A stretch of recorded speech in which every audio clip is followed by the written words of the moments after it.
واو په طالبانو د ډالرو باران څوک څومره ډالر ولې طالبانو ته ورکوي دا ویډیو تر اخره وګورئ او چینل هم د لا ډېرو ویډیوګانو لپاره سبسکرایب کړئ رویټرز خبري اژانس په یو راپور کې افشا کړي چې ملګرو ملتونو له طالبانو سره د خپل یو کلن امنیت د تامین لپاره د طالبانو حکومت ته د 6 میلیونه امریکایي ډالرو د ورکړې توافق کړی دی د ملګرو ملتونو سرچینو دغه خبري اژانس ته یاده موضوع تایید کړي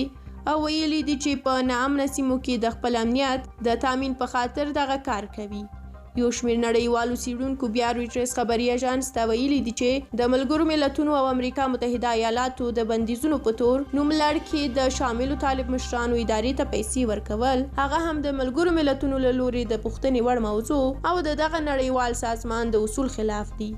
طالبانو په دې اړه خپل نظر نه دی څرګند کړی ویل شوي دي چې د یو غیر رسمي حکومت لپاره چې نړیوالو مشروعیت نه دی تایید کړی د ملګرو ملتونو دا ډول تعامل دغه پوښتنې ولاړوي چې آیا د پردې تر شا دا نړیوال سازمان خو به د طالبانو په رسمیت پیژندلو هدف نه لري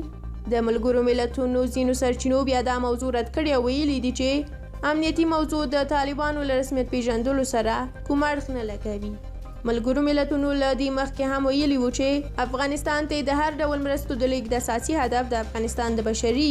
او اقتصادي ناورین مقابله او د افغانستان د اقتصاد د پاشل کېدو مخنیوي هڅه ده طالبان چې له نړیوالې ټولنې څخه د دوی د حکومت په رسمیت پیژندلو څخه ناهیلي شوي ښکاري په وروستیو کې د رسمیت پیژندلو پر ځای دوی سره پر تعامل ډیر ټینګار لري او نړۍ نه دوی سره تعامل غواړي د نړیوالو بندیزونو کمیټه چې طالب مشران هم په لیست کې دي ټینګار کوي چې نه باید افغانستان سره کېدونکې مرستې د طالبانو د پیاوړي کېدو